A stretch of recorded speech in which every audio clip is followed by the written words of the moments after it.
I saw you roll your eyes when Joy said we're going to ask you once again, Favre or Rodgers. This has been an ongoing Yes. issue that, would you say, has haunted you for a while? Is that fair to say? It's fair to say. I wouldn't say it's haunted me because I feel like I handle it the best way I know how. And I try to be truthful. You do. And at the end of the day, that's all that matters. Okay, but when you left Green Bay to go to Minnesota, you made a remark that caught fire, I guess, about Aaron. I don't want to characterize it wrongly, but you were basically saying that he wanted to hold you accountable, and you said that he should also accept some blame occasionally and be held accountable, and it put you in a crossfire as you went to the rival team, right? And those statements, and again, when I made those statements, and I don't back down from You do not. what I've said, yeah, I was bitter. It's out there. I was upset more so at the fact that I felt like he wasn't coming to say, man, I really want Greg to stay. I wanted to stay in Green Bay. Everybody knew I wanted to stay in Green Bay, but it was almost as though there was one instance that I'm not going to get into that it almost felt like he was even in their corner pushing me out during the game. He's like, yeah, man, you guys should come in. Huh? No, don't really? I thought we had something special, but it is what it is, but hey, it's business.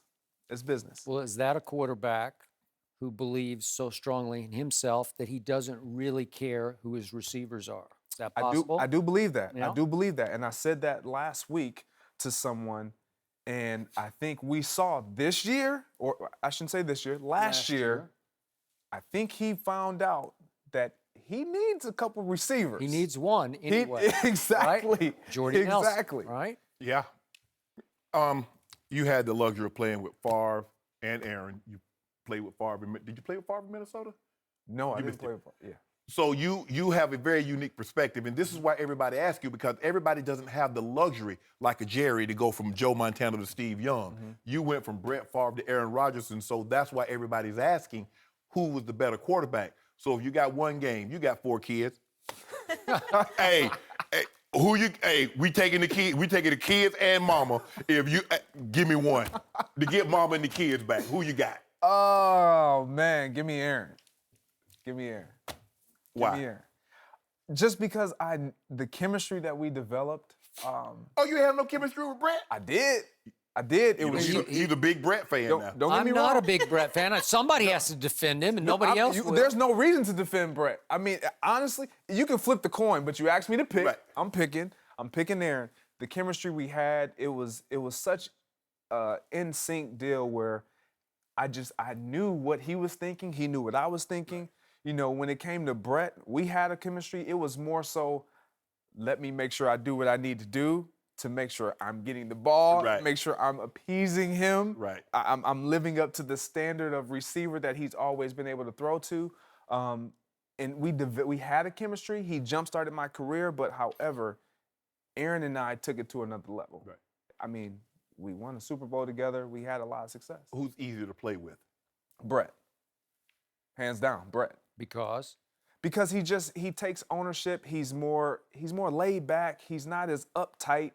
Aaron takes everything to heart. He wants to be so perfect that sometimes I think that it hinders him, not from a playing perspective, even sometimes from a playing perspective, but he watches and hears everything.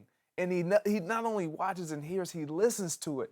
And personally, I believe that sometimes can be a distraction to a player. Right. He's learned how to channel it and play well. However, I tend to think for the guys around him, when you see your guy listens to everything that's said in the media, I've often said reads everything that's said in the media, it's like, you can't do that. You're going to be scrutinized. You're going to be praised. You're going to be scrutinized. You're going to be praised. You got to learn how to deal with it. Yeah, I've always felt that he was one of those guys that felt he was beyond reproach. He felt if you weren't a great quarterback, you don't coach quarterbacks, or you're not a head coach, you have no reason to critique or analyze his game. And as I told him, as I said before, I am board certified in cardiothoracic medicine and trauma surgery. I'm more than qualified to critique and analyze your play. But I see, when you play with a great player, you want them to take ownership because, look, I didn't always run the wrong route. It wasn't always my fault that you threw a pick. So instead of looking at me, side-eyed, it's like it was my fault. Take on my bad, Greg. Absolutely. Or John would say, my bad, It's T. funny to that point because when you're dealing with a young quarterback, I watched Dallas play, and I watched the receiver Beasley run a crossing route, and Dak Prescott threw a pass to him, and he dropped it. He dropped Been it. talking about it all week. And what did we hear? He got to put that down on his chest and his number so the receiver doesn't have to go.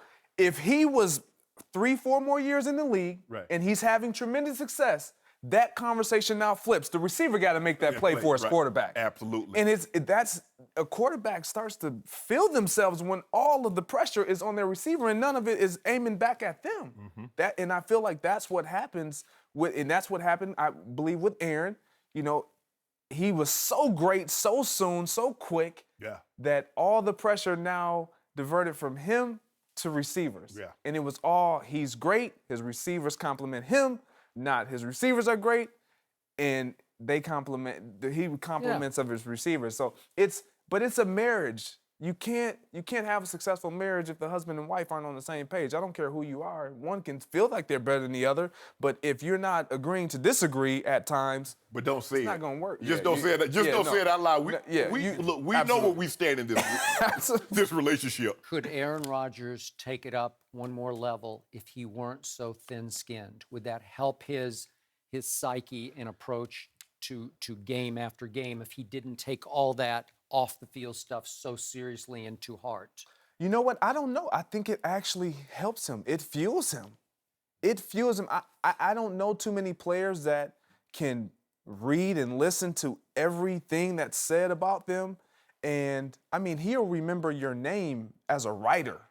If you write something that he doesn't care for, and the moment he has an opportunity to put it back in your face, he's doing it. But I don't know. I've experienced that several times. I don't know if I can sit here and say that he can take his game to another level because, I mean, his game is pretty up there. It's pretty high up there. Okay, so explain this to me. Since Aaron and you won that Super Bowl, Aaron Rodgers is 3-5 in playoff games, including 2 Lambeau playoff losses. How do you explain that?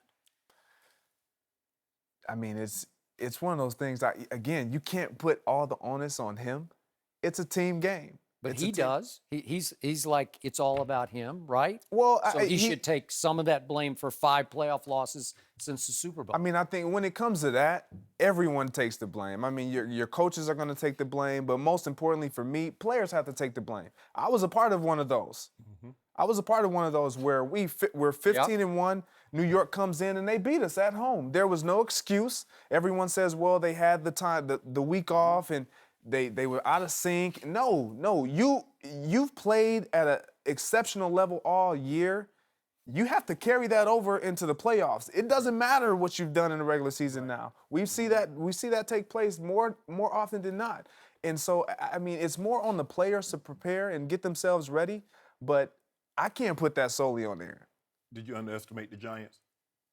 I don't think we underestimated the Giants. I think they just beat us. Wow. I think they just beat us. Okay, I'm going to flip Shannon's first question to you. What if you had a game to pick for your life that you weren't playing in, that it was just either Aaron Rodgers or Brett Favre to win that game without Greg Jennings? Who would you pick? Forget the chemistry you had with Aaron. That's a great... Yeah. Ooh, now we got a different question. And you have a different answer. I'll take Brett. Thank you. Huh? Thank you. Brett. There we go. Here's why. Yeah, you got to tell me why. Here's why. Yeah, I like this. Here's why. My water right quick. Here's why. Because I feel when you look at Brett, it's like you could put anybody around him and he'll just make it happen. Right. Why? Because of his position. He didn't care. It was all about, we got to win. I'm going to just sling it.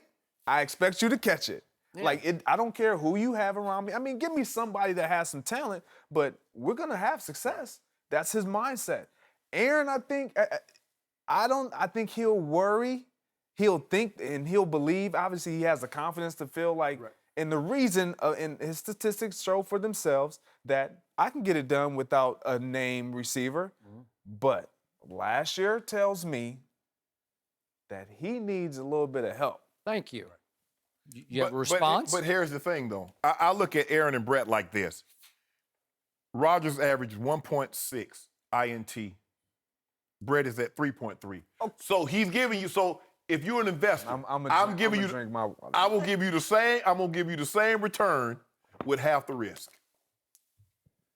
But you want the risk. No, I don't. Yes, you do. No, I just want to.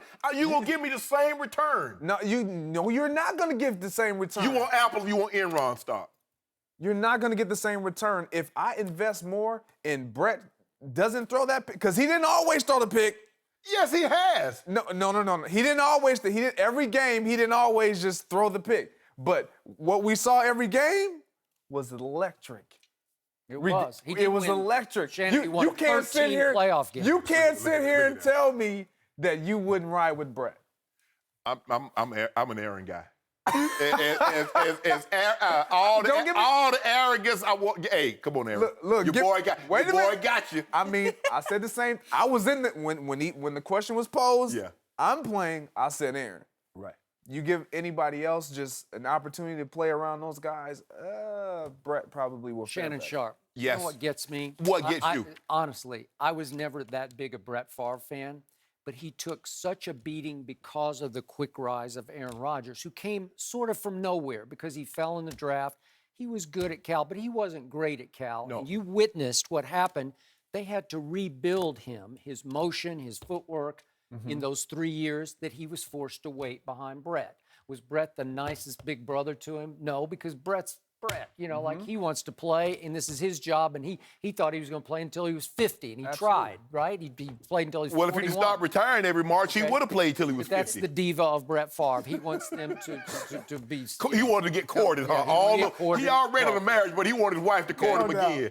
But I got to tell you, I don't know if it's before your time, but your brother would say this. Yes. Brett Favre was really good. He And loved when the Brett. money was on the table, he was really good. So when you're doing one game for your life, you can't dismiss this guy just because maybe Aaron throws a little prettier ball. Yes. Listen, in his prime, in those 20-year-old years, Brett Favre had the strongest arm in pro football. You probably didn't see that in your first 2 years, but he wasn't just a gunslinger. He was a cannon shooter. You know, like it was. He threw rockets. Yeah, I think my brother. I mean, he still has fondness for Brett. I mean, he caught Brett early on in his career. He only played 3 years with Brett, but I think he would say that Aaron is the better of the two quarterbacks. You think so? I absolutely do believe. Sterling, is your brother speaking for you or for him? Yeah, I want to know. Huh? No, I know him. I know him. I don't know as well as his wife knows him, but I know him pretty good. I know him pretty good. I give you that.